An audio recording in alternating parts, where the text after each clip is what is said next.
Hello guys, कैसे हैं आप लोग। तो दोस्तों, आज की इस वीडियो में मैं आपको सीटेट पास करने की ऐसी ट्रिक्स बताने वाला हूं सीटेट जनवरी 2024 के लिए कि अगर आपने इन ट्रिक्स को समझ लिया ध्यान से और एग्जाम में इसको अप्लाई कर लिया तो सीटेट में फेल होने का डर आपके दिल से बिल्कुल खत्म हो जाएगा और आपका सीटेट 100% गारंटी के साथ आपका सीटेट क्रैक होगा। सिर्फ क्रैक या पास नहीं होगा बल्कि बहुत अच्छे नंबरों से पास होगा और आपके नंबर जो है बारिश की तरह बरसेंगे, बहुत जबरदस्त आपके नंबर आएंगे।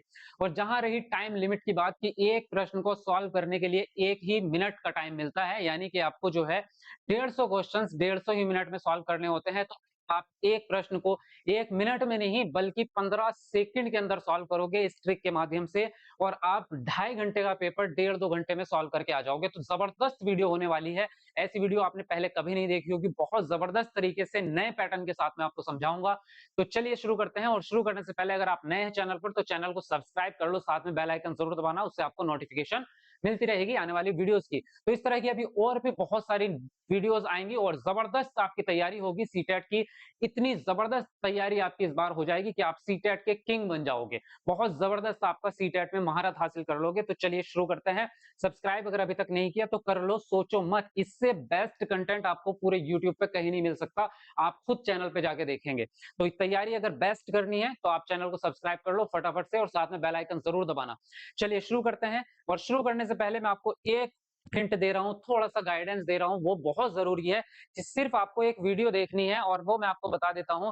यहां पर आपको यूट्यूब पे सर्च करना है सीटेट की तैयारी कैसे करें। सिर्फ आपको यूट्यूब पे सर्च करना है सीटेट की तैयारी कैसे करें, तो ये वीडियो आपके सामने आएगी। एक सेकंड, यहां पर जो है, हाँ, यहाँ पे अगर आप देखेंगे तो ये आपको सर्च करना है सीटेट की तैयारी कैसे करें। ये वीडियो सामने आएगी, सीटेट जनवरी 2024 की तैयारी कैसे करें, पेपर 1 पेपर 2। इसके अंदर आपको इस वीडियो को देखने के बाद आपको पता चल जाएगा कि तैयारी कैसे होती है, सीटेट में क्या आता है, कहाँ से पेपर बनता है, कितना पढ़ना होता है। एकदम सटीक तैयारी करोगे बेहतरीन तरीके से। तो ये वीडियो तो आपके लिए रामबाण है। अगर अभी सीटेट की तैयारी स्टार्ट कर रहे हैं तो इस वीडियो को देखने के बाद ही स्टार्ट करना, भटकोगे नहीं आप, बिल्कुल सही डायरेक्शन में तैयारी होगी। उसके अलावा ऐप डाउनलोड कर लेना प्ले स्टोर से, SA टीचर अकेडमी नाम से हमारा ये ऐप है। इसको आप इंस्टॉल कर लेंगे और यहाँ पर आपको कंप्लीटली प्रीवियस पेपर फ्री में मिल जाएंगे और उसके अलावा आपको बहुत सारा कंटेंट इस पे मिलेगा और नोट्स, पेड नोट्स भी आपको मिल जाएंगे। और नोट्स आपके इतने सटीक हैं कि आपके पूरा पेपर नोट्स में से छपा हुआ मिलेगा। इसलिए नोट्स सभी लोगों के लिए कंपलसरी है इस साल। नोट्स जरूर पढ़ने हैं सभी को, एक भी बच्चा बचना नहीं चाहिए, क्योंकि 20 अगस्त का पूरा paper line by line notes में से छपा हुआ मिला है। तो इस बार भी आपको नोट्स पढ़ने बहुत जरूरी है। पूरा पेपर आपको नोट्स में से मिलेगा, 100% आपका सीटेट पास होगा। अब हम आते हैं अपने जो आज की वीडियो का कंटेंट है और जो ट्रिक्स हम डिस्कस करने वाले हैं उस पे आ जाते हैं। ठीक है, अब यहाँ पे ध्यान से समझ लेना सारी चीजों को और एक एक करके आगे बढ़ेंगे। ठीक है, सबसे पहले ट्रिक नंबर 1 है आपका, प्रत्येक बच्चा अपने आप में अलग है। अब इसको समझेंगे कॉन्सेप्ट को, सिर्फ एक लाइन है लेकिन इसको कैसे अप्लाई करना है। प्रत्येक बच्चा अपने आप में अलग है। आप सिर्फ सभी बच्चों को एक समान अवसर एवं एक समान इज्जत देंगे, इसके अलावा कुछ भी एक जैसा नहीं करेंगे। ध्यान से समझ लेना। हमारे दिमाग में कॉन्सेप्ट ये होता है कि समावेशी शिक्षा जब से आई है या RTE जब से आया है या RPWD जब से आया है, हमें ये लगता है कि पेडागोजी में कि सभी बच्चे जो है एक समान है और उन सभी बच्चों को एक समान चीजें करानी है। यही हमारे दिमाग में कॉन्सेप्ट बना हुआ है और इस एक समान की वजह से हमारे बहुत सारे प्रश्न गलत हो जाते हैं। तो अब ये कॉन्सेप्ट यहाँ पे आपका क्लियर हो जाएगा। ध्यान से समझ लो, बस एक छोटी सी ट्रिक है। ये सिर्फ इतना कहा है मैंने कि सिर्फ सभी बच्चों के एक समान अवसर देंगे आप या एक समान इज्जत देंगे उनको क्लास में, उसके अलावा एक समान कुछ भी नहीं करेंगे। क्यों नहीं करेंगे? क्योंकि प्रत्येक बच्चा अपने आप में अलग है। अब यहाँ पे हम बात करें तो शिक्षण विधियों की, तो क्या शिक्षण विधियां अलग अलग होंगी सभी बच्चों के लिए? बिल्कुल एक समान कुछ भी नहीं करेंगे, इसके अलावा कुछ भी एक समान नहीं करेंगे, मैंने लिख दिया यहाँ पे। तो शिक्षण विधि एक समान बिल्कुल भी नहीं। आप सोचेंगे पाठ्यचर्या एक समान देंगे सभी बच्चों को, बिल्कुल भी नहीं। आकलन एक समान कर लेंगे बच्चों का, बिल्कुल नहीं करेंगे। आप अपेक्षाएं एक जैसी रखेंगे, मतलब बच्चों से उम्मीदें जो होती हैं कि हमारा बच्चा जो है इस बार इतना अच्छा परफॉर्म कर देगा, तो क्या एक समान बच्चों से उम्मीदें रख लेंगे? बिल्कुल नहीं रखेंगे। एक समान भाषा में बात करने के लिए कहेंगे बच्चों से? नहीं कहेंगे। एक समान दत्त कार्य यानी कि होमवर्क सबको एक जैसा देंगे आप? बिल्कुल नहीं देंगे। तो मैं आपसे क्या कह रहा हूं, केवल आप बच्चों को एक समान इज्जत देंगे क्लास में कि सभी का बराबर हक है क्लास में और सभी को जो है अवसर देंगे काम करने के बराबर। तो बस मैंने क्या लिखा है, एक समान अवसर देंगे सीखने के और एक समान इज्जत देंगे क्लास में, उसके अलावा कुछ भी एक जैसा नहीं होता। हमारा दिमाग खराब हो गया है सुन सुन के कि एक समान एक समान एक जैसा कुछ भी नहीं होता। ये अगर एक समान लगा दिया ना, आपके नंबर कट जाएंगे, ध्यान रख लेना। तो प्रत्येक बच्चा अपने आप में अलग है, इंडिविजुअल डिफरेंस जिसको हम कहते हैं, वैयक्तिक विभिन्नता, क्योंकि सभी बच्चों का स्तर अलग अलग है। अब यहाँ पे एक प्रश्न मैं आपके सामने रखता हूं, उसके बाद में फिर से लौट के आएंगे यहाँ पे। देखिए यहाँ पे एक प्रश्न है, एक कक्षा 5 की कक्षा में आप अध्यापक के रूप में सभी बच्चों को, अब ऑप्शन आपके सामने है, एक समान शिक्षण करवाएंगे, दूसरा ऑप्शन है एक ही प्रश्न पत्र हल करने को देंगे, तीसरा ऑप्शन है अपनी बात रखने के समान अवसर देंगे, और चौथा ऑप्शन है एक समान भाषा में बात करने का अवसर देंगे। बताओ इसका आंसर क्या होगा? चलिए कमेंट करके बताइए आप आंसर क्या होगा। चलिए फटाफट से कमेंट करेंगे आप। अब देखो यहाँ पर हम अगर इस सिनेरियो को फॉलो करें कि सभी बच्चे बराबर होते हैं और एक समान होते हैं, एक समान चीजें होती हैं, तो यहाँ पर ये बताओ कौन सा प्रश्न गलत होगी, ऑप्शन यहाँ पर जो है गलत कौन सा है? हमारे हिसाब से तो चारों सही हो रहे हैं, एक समान शिक्षण, एक ही प्रश्न पत्र, एक समान बात करने का अवसर, एक समान भाषा में बात करने का अवसर, सब कुछ एक जैसा लग रहा है। लेकिन अभी जो मैंने आपको विधि बताई है ना, कि केवल एक समान मौका सीखने का यानी कि अवसर दे सकते हो और एक समान इज्जत, उसके अलावा कुछ भी एक जैसा नहीं होता। शिक्षण विधि भी एक जैसी नहीं होती, कुछ भी एक जैसा नहीं होगा। तो एक समान शिक्षण करवाएंगे? नहीं कराएंगे भाई, एक समान कराना ही नहीं है, क्योंकि जब बच्चों का लर्निंग स्टाइल अलग अलग है, सभी बच्चे अपने आप में अलग हैं, एक लाइन मैंने बोल दी है, सभी बच्चों का लर्निंग स्टाइल यानी कि सीखने की क्षमता अलग है, सभी बच्चों का परफॉर्मेंस अलग है, सभी बच्चों का स्तर अलग है, आयु भी में भी डिफरेंस हो सकता है बच्चों की, उसके अलावा बैकग्राउंड्स में डिफरेंस होता है, कोई गरीब परिवार से है, कोई अमीर परिवार से है, कोई पिछड़े वर्ग से है, कोई जनरल, सब अलग अलग तरह से आ रहे हैं। तो जब बच्चों में इतना अंतर है, तो एक समान शिक्षण हो ही नहीं सकता, आपको अलग अलग विधियां, तभी तभी हम कहते हैं बहुउपागम विधियां इस्तेमाल करनी पड़ती हैं, एक से ज्यादा विधियां इस्तेमाल करनी पड़ेंगी। तो एक समान शिक्षण नहीं। एक ही प्रश्न पत्र सॉल्व करने के लिए देंगे, जब स्तरीय एक जैसा नहीं है तो एक समान प्रश्न पत्र कैसे दे सकते हैं? बिल्कुल नहीं देंगे। अपनी बात को रखने के समान अवसर देंगे, ये एक हक है उनका, तो ये आपका आंसर यहाँ पे राइट हो जाएगा। अपनी बात को रखने का समान अवसर देंगे। यहाँ पे कह रहे हैं एक समान भाषा में बात करने का अवसर देंगे। देखो सिमिलर लग रहा है ना एक जैसा, कि अपनी बात को रखने का समान अवसर दे रहे हैं, इसमें भी एक समान भाषा में बात करने का अवसर दे रहे हैं, तो कंफ्यूज हो सकता है ना, लेकिन ये आंसर राइट नहीं हो सकता, क्योंकि मैंने बोला भाषा भी एक समान नहीं हो सकती, अवसर एक समान हो सकता है, भाषा एक समान नहीं हो सकती, क्योंकि भाषा आपकी सभी बच्चों की मातृभाषाएं अलग अलग होती हैं। ऑप्शन अगर ये आए कि सभी बच्चों को अपनी मातृभाषा में अभिव्यक्ति के लिए समान अवसर दे रहे हैं, तो आंसर राइट हो जाएगा। उनकी अपनी मातृभाषा में अगर आप अभिव्यक्ति का अवसर दे रहे हैं, क्योंकि उनको हक है, उनको हम कह रहे हैं ना अवसर समान दे सकते हो, लेकिन कुछ भी एक जैसा नहीं होता, तो ये चीज आपने यहाँ पे ढंग से समझ ली होगी। अब इस चीज को हमेशा याद रखना, जब भी इस तरह के प्रश्न प्रश्न आपके सामने आएंगे कि सभी बच्चों के लिए एक ही पाठ्यचर्या उपलब्ध करानी है, बिल्कुल गलत, नहीं करा सकते। एक ही जैसा दत्त कार्य देंगे, बिल्कुल गलत। तो यहाँ पे बात आपको क्लियरली समझ में आ गई होगी कि मैं क्या कहना चाह रहा हूँ आपसे, तो इसको ध्यान से समझ लेना, स्क्रीनशॉट लेना, करना चाहो। नेक्स्ट पे बढ़ते हैं। ट्रिक नंबर 2 है आपकी, जिस ऑप्शन में बच्चा एक्टिव होगा यानी कि सक्रिय होगा, वही ऑप्शन आपका सही होगा। ध्यान से समझ लो, जिस ऑप्शन में लगे कि बच्चा एक्टिव है, बच्चा कुछ कर रहा है, वही ऑप्शन राइट होगा। अगर बच्चा बैठ के सुन रहा है टीचर को, या बैठ के बच्चा जो है टीवी देख रहा है, तो वहां पे बच्चा कहीं से कहीं तक भी एक्टिव नहीं है, वो सक्रिय है ही नहीं, और सीटेट में वो ऑप्शन आपका राइट नहीं हो सकता जिसमें बच्चा एक्टिव ना हो।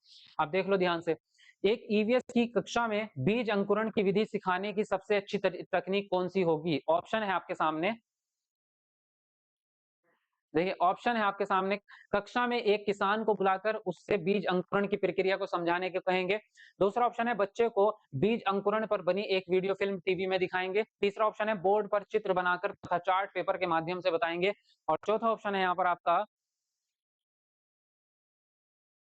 चौथा ऑप्शन है आपका बच्चों से कहेंगे कि एक बीज को गमले में बोए तथा प्रतिदिन बीज अंकुरण की प्रक्रिया का अवलोकन करे।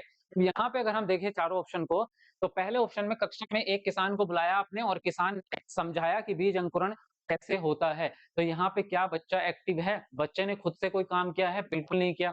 किसान को बुलाओ, चाहे इंजीनियर को बुलाओ, चाहे किसी को भी बुलाओ, वो आएगा कक्षा में और अपनी बात को कह करके चला जाएगा, वहां पे बच्चे ने कुछ भी नहीं करा, बैठ के सिर्फ सुना है। तो बैठ के सुनना भी बच्चे में एक्टिवनेस में काउंट नहीं होता, तो इसलिए हम इसको तो कभी भी नहीं लेंगे। बच्चे को बीज अंकुरण पर बनी एक वीडियो फिल्म दिखाएंगे, तो वीडियो फिल्म दिखाने में भी बच्चा एक्टिव नहीं हुआ, हालांकि टीवी में फिल्म दिखाने से ज्ञान तो प्राप्त होता है, हम भी कहते हैं कि एक अच्छा विजुअल विजुअल एड्स है, ऑडियो विजुअल है, लेकिन यहाँ पे बच्चे ने कुछ भी काम नहीं करा। जब तक बच्चा काम नहीं करेगा ना, ऑप्शन राइट नहीं हो सकता।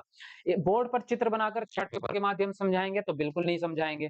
बच्चे से कहेंगे कि एक बीज को गमले में बो। अब जब बच्चा गमले में बीज बो रहा है, इसका मतलब बच्चा काम कर रहा है। और प्रतिदिन बच्चे को बीज अंकुरण की प्रक्रिया का अवलोकन करने के लिए कहेंगे। तो बच्चा अगर अवलोकन कर रहा है, उसको देख रहा है डेली जा करके गमले में कि बीज अंकुरण, बीज से अंकुर निकला है या नहीं निकला है, तो इसमें बच्चा एक्टिव है। यही आंसर आपका राइट होगा। बिल्कुल ध्यान से इन चीजों को अब समझ लेना, जहां पे बच्चा कोई काम कर रहा हो वहीं आपका आंसर राइट होता है, उसके अलावा आंसर राइट नहीं होता। जैसे कि अगर हम बात करें कि टीचर व्याख्यान विधि के द्वारा बच्चे को समझा रहा है, तो वो बिल्कुल काम नहीं करेगा, क्योंकि यहाँ पे केवल बच्चे सुन रहे हैं, बच्चे एक्टिव नहीं हैं। लेकिन अगर हम यहाँ कहें कि कक्षा में चर्चा के माध्यम से टीचर सिखाएगा, तो वो सही हो जाएगा। क्यों? क्योंकि चर्चा में क्या है, दोनों पार्टी एक्टिव हो जाती हैं। चर्चा तो तभी होगी ना जब बच्चे भी अपना जवाब देंगे, टीचर भी जवाब देगा, बच्चे प्रश्न पूछेंगे, टीचर जवाब देगा, टीचर प्रश्न पूछेगा, बच्चे जवाब देंगे। तो चर्चा उसको कहते हैं जब दोनों पक्षों में, दोनों तरफ से बातें होती हैं। तो वहां पे बच्चा एक्टिव हो गया, वहां पे बच्चा काम कर रहा है ना? तो वो आंसर राइट हो जाएगा। अब चलिए आगे बढ़ते हैं। देखिए अगली जो ट्रिक है आपकी, वो है दृष्टिबाधिता और श्रवण बाधिता से संबंधित। इससे अब हर साल कम से कम 7-8 प्रश्न इससे बन रहे हैं। 7 से 8 प्रश्न इसी से बन रहे हैं आपके। ध्यान से समझ लेना इस चीज को। 7 से 8 नंबर आपके इस एक ट्रिक से कंप्लीट होने वाले हैं। क्योंकि दृष्टि बाधिता और श्रवण बाधिता वाले प्रश्न हर सब्जेक्ट में पूछ रहा है। मैथ पेडागोजी में भी, ईवीएस पेडागोजी में भी, हिंदी पेडागोजी में भी और सीडीपी में भी, सब में पूछ रहा है सीटेट में। तो इससे तो बहुत प्रश्न आ रहे हैं इस बार।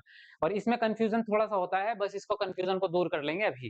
देखो दृष्टि बाधिता वाले बच्चों के लिए दृश्य सामग्री किसी काम की नहीं है, अन्य सुविधाएं दीजिए।